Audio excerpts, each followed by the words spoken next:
Olá, povo de Deus, tudo bem com vocês? Eu sou Fio Mendes para mais um vídeo nesse canal.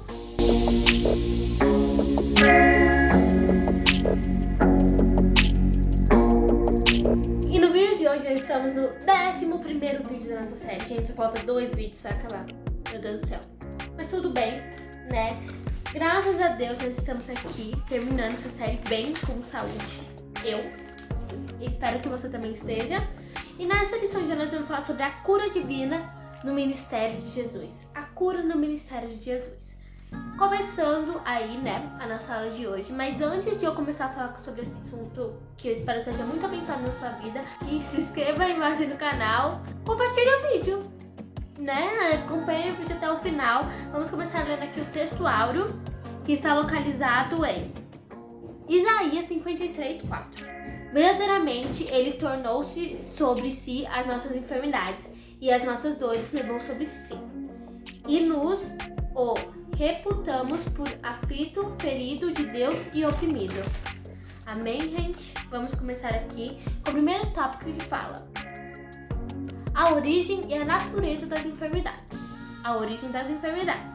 O mundo criado por Deus foi o melhor para a humanidade. Infelizmente, depois dos eventos trágicos do Éden, Adão e aqueles que seriam seus descendentes tiveram de aprender a conviver num ambiente diferente, numa realidade em que o pecado e todas as consequências maléficas passaram a existir. A partir de Gênesis 3, que foi quando o homem caiu, né? Que foi quando ele comeu o fruto da árvore proibida, ele acabou, ele selou, porque Deus disse: a partir de que você comer esse fruto, você morrerá. Se você comer esse fruto, você morrerá. E a serpente foi lá, o diabo disse lá: você não morrerá. Então, a partir do momento que comeu o fruto, toda a proteção, tudo aquilo que Jesus havia falado, a doença foi estabelecida como uma forma de matar o ser humano, vamos dizer assim. As doenças são o resultado direto dessa desestruturação da ordem primitiva da Terra. O mundo criado por Deus foi um lugar sem enfermidades, dores ou sofrimento para a humanidade, pois tudo que Deus fez foi perfeito. Então não existia doença, não existia tudo isso, não existia. Tudo que Deus fez foi perfeito, sem nada que podia ferir o ser humano. Mas o ser humano quebrou essa aliança, por isso que nós sofremos hoje. Vamos começar aqui citando os dois tipos de enfermidades que nós temos: enfermidade no corpo e enfermidade na mente. Vamos começar com a enfermidade no corpo. Essas são as mais evidentes, conhecidas por nós. Não é correto dizer que enfermidades específicas sempre são originadas de pecados dos indivíduos. Por causa que nós temos que muitas pessoas acham que a doença é diretamente ligada com o pecado. E não, a doença não é por causa que a pessoa pecou que ela leva essa doença. É claro que todos os pecados instituídos estão na glória de Deus. Mas não é por causa que a pessoa pecou que ela está doente. Eu posso citar um caso aqui que está localizado em João 9, 3, do 1 ao 3. João 9, do 1 ao 3. Diz bem assim: a cura do cego de nascença. E passando Jesus viu um homem cego de nascença. E os seus discípulos lhe perguntaram, dizendo: Rabi, quem pecou, este ou seus pais, para que pudesse nascer cego?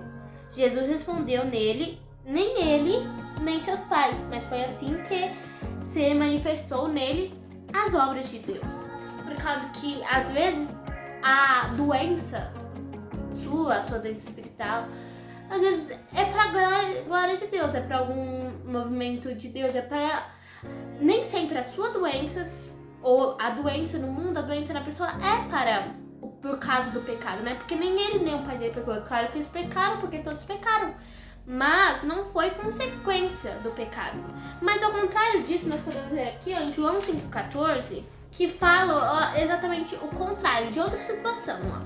Depois, Jesus se encontrou no templo e disse: eis que já está ação, não pecais mais, para que não suceda alguma coisa pior. Que aqui nós temos, ele está falando da cura do paralítico de Betânia. Aqui dá para se entender com esse versículo que sim, ele pecou e por isso que estava assim. Entendeu? E se ele pecasse, ia vir pior. Então, a doença ela pode vir por um pecado assim, pode vir por algum erro da pessoa, mas pode vir para a glória de Deus, porque Deus quer fazer uma coisa melhor na vida dela, um milagre e etc. Ok? Agora, a enfermidade da mente. A Bíblia não é um manual psicológico, muito menos o livro preocupado em relatar quadros psicopatológicos de modo detalhado. No entanto, há vários tempos e episódios que apontam para pessoas com sofrimentos psíquicos. Na nossa vida, nós podemos ter 3 problemas. Nós podemos ter doença física, né, que é a que nós já citamos aqui, a doença no corpo, a enfermidade no corpo. A espiritual, que é uma doença, você com Deus, é uma doença do espírito, uma doença que deixa o espírito fraco, uma doença que atinge o espírito. Normalmente é uma doença quando alguém está fraco com Deus, alguém não consegue se segurar. E a doença mental, a doença psíquica, que não necessariamente pode ser um fato que a pessoa está quebrantado com Deus, entendeu? A doença psíquica pode ser várias coisas. Pode ser, que nem aqui, pode ser uma doença vinda do pecado, que aí se enquadraria na espiritual, mas aqui não vem do pecado, pode se considerar uma doença mental, entendeu? Por causa que a espiritual é quando às vezes você tá sem força pra orar, você está só no pecado, você não consegue se segurar. E a mental não, às vezes vem de uma coisa, uma prova que Deus quer fazer na sua vida, ou até pra sua própria salvação. Por causa que às vezes Deus te usa, mas até vamos citar isso mais pra frente na história, Deus prova você para que você entre no reino dele.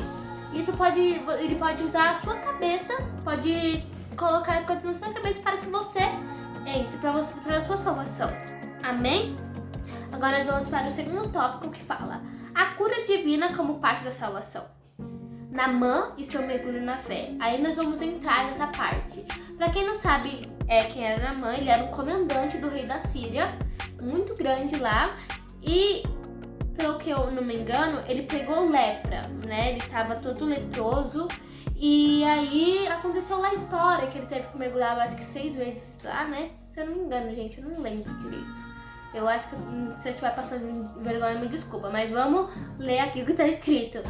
Diante do terrível caso de uma doença incurável, restava aquele bravo guerreiro recorrer à última instância que poderia transformar seu sofrível situação, um milagre. Mas o caso de Naamã revela algo mais profundo. Existe uma cura, contudo, também se manifesta uma conversão do Deus de Israel. Porque às vezes Deus põe uma doença em você, como eu disse anteriormente, pra você se converter, pra você vir aqui, entendeu? Isso é muito louco, porque as pessoas às vezes estão aí no mundo passando e a doença dela só vai passar quando ela se converter verdadeiramente. Até às vezes pessoas dentro da igreja estão passando por doença porque não se converteram verdadeiramente. Só quando se converterem verdadeiramente irão receber sua graça, seu galardão, podemos dizer assim. O homem que saiu das águas turvas do Jordão não estava apenas curado da doença que atacava seu corpo, mas também convicto de que apenas o Altíssimo Deus de Eliseu era o Deus verdadeiro. E Deus ainda faz mais, Deus, ele muda a pessoa. Isso é incrível, gente. Às vezes uma coisa que pode parecer pro mal, tudo vai exaltar a glória de Deus. A salvação e a restauração da saúde. Quando o texto sagrado diz, por exemplo, que após a cura do cego passou a seguir Jesus, o sentido de salvar aqui não pode ser considerado apenas como libertar da opressão de uma enfermidade, mas também como conversão da alma. Como eu já disse, aqui tudo, como eu acho que é o ponto central desse segundo tópico, a relação de Deus. Deus, ele usa, às vezes, uma coisa ruim para exaltar seu nome. Porque tudo é para a glória de Deus. E eu acho que esse tópico agora que eu vou entrar aqui é bem importante, esse subtópico, que é como deve um salvo cuidar da sua saúde. Nossa fé em Cristo jamais deve ser utilizada como argumento para justificar atitudes irresponsáveis ou descuido para a nossa saúde. Porque muitas pessoas aí entram no cristianismo achando, eu vou passar a noite inteira orando, eu vou passar a noite inteira orando, não vou dormir, vou passar a noite inteira orando, e acaba ficando cansado, isso é um mau testemunho. Porque às vezes, nossa, antes quando era do mundo era tão alegre, ficava, e agora que é de Deus tá tão cansado. Gente, seja racional. Você tem que orar, mas você precisa descansar. Porque como você vai servir a Deus cansado? Deus não quer um servo cansado. Como você vai ministrar para os outros cansado? Como você vai dar seu testemunho quando você vai dar o seu testemunho em pessoa? Porque o testemunho não é só uma coisa que você fala, é uma coisa que você é. A sua pessoa já é um próprio testamento. Então você tem que dormir direito, você tem que comer direito. Não adianta fazer jejum de noite, não comer um dia inteiro. Gente, vocês não podem ficar sem comer o dia inteiro. Jesus, ele ficou 40 dias, 40 noites sem comer por causa que ele era Jesus. Entendeu? Ele tinha lá o pacto dele com Deus, mas não fique. Se você abriu, se Jesus falou com você, já é outra coisa. Mas não venha querer começar o negócio de fazendo jejum todo dia fazendo jejum, 12 horas de jejum todo dia, porque isso vai te fazer mal. Seja racional. Pratique o exercício, você não pode ser uma pessoa sedentária. Pratique o exercício. Ah, mas como se eu não posso colocar uma calça, eu não posso colocar um short? Tem ministério que pode, eu tô dizendo no meu. Gente, a minha avó, ela caminha de saia. Uma saia mais larga, uma saia que você pode fazer, coloca um short por baixo, que também usar short por baixo não é pecado, gente, pra não parecer nada que não pode. Então coloca uma saia. Mas eu só não posso usar bermuda. Gente, o que tem caminhar de calça, tá? E eu não vejo minha avó também usar bermuda, gente. Ai, gente, tá bom. Cada um com a sua religião, cada um segue o que quer. Mas eu tô dizendo aqui pra vocês que se cuidem, por causa que o evangelho, Deus, ele quer ver a gente bem. O evangelho não é uma coisa pra não deixar cansada. Durmam. Aqui, Jesus mesmo fala. Jesus mesmo fala que a gente devemos cuidar da nossa saúde. E isso é importante para que nós não fiquem loucos, vira aquele crente fissurado. 3. Jesus cura os enfermos. A dedicação à cura dos enfermos não foi uma coincidência, mas parte de um plano eterno. Estava profetizado em Isaías que o servo do Senhor exercia o ministério de cura. Jesus declarou o cumprimento da palavra no Antigo Testamento através da sua vinda. Que ele, quantos na Bíblia? Conta aí, eu duvido você contar quantas curas Deus fez na Bíblia e escrever aí nos comentários. Porque se você escrever, você vai ganhar um coração e um comentário e uma resposta muito legal minha, tá bom? Duvido você contar. Depois eu vou pesquisar e vou saber também. Pesquisa aí, saiba, escreva aqui embaixo quantas curas Deus realizou na Bíblia. Dessa forma, o conjunto de milagres que vemos associados à vinda do Salvador é um forte sinal da designação sua messianeidade. Jesus é a única resposta para alguns enfermos. Em muitos casos, somente a intervenção divina poderia mudar a vida daqueles que sofriam doenças que ainda são completamente tratáveis, como a zeniasia, que era a lepra, né, uma doença que foi citada várias vezes na Bíblia, ou condições físicas que são plenamente adaptáveis, com problemas em automobilismo, visão e audição. Naquela época, eram circunstâncias terríveis para a vida de qualquer pessoa e vistas como uma maldição. Diante da situação, de situações limites, Jesus era a única resposta para desesperos em muitas pessoas. Mas se você vê, a partir desse momento que surgiram doenças, foram surgindo curas para essas doenças, surgiram mais doenças incuráveis. Por quê? Jesus ele precisa de doenças curáveis para mostrar que ele é Deus. Não vou dizer que Jesus ele põe essas doenças na vida da pessoa, mas em alguns casos Jesus põe essas doenças na vida da pessoa para realizar milagres, para provar que ele é Deus. Tá bom? Não há protocolos para a realização da cura. Pessoas inescrupulosas com a intenção de extorquir a fé alheia, ou mesmo numa versão contemporânea do fariseísmo, criam complexas exigências para que a cura de Deus aconteça sobre a vida daqueles que sofrem. Isso que se pode chamar de estelionatário religioso. Alguns constrangem enfermos a doarem valores vultuosos em troca de cura que nunca virá, outros impõem pesadas rotinas com consequências de vigílias, Jesus exagerados, orações que são verdadeiramente uma tortura. Um último grupo ilude pessoas e as leva a uma verdadeira idolatria a pessoas, lugares e objetos. Quando Jesus curava, ele não seguia receitas pré-programadas.